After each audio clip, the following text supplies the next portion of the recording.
какъв по-хубав следобед от това да се подготвим за един от най-любимите празници на децата.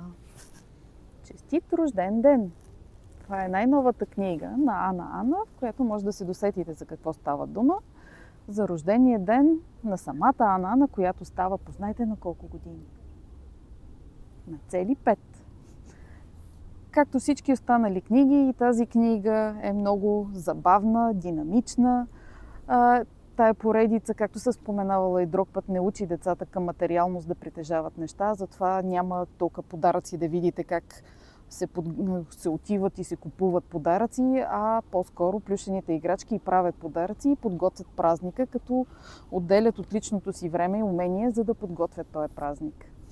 Чудесен начин да покажем на децата как да изразяват своите емоции, как да бъдат съпричастни към празника на другите и естествено как може да се подготвят за да изненадат свои приятели с един страхотен празник. Ето!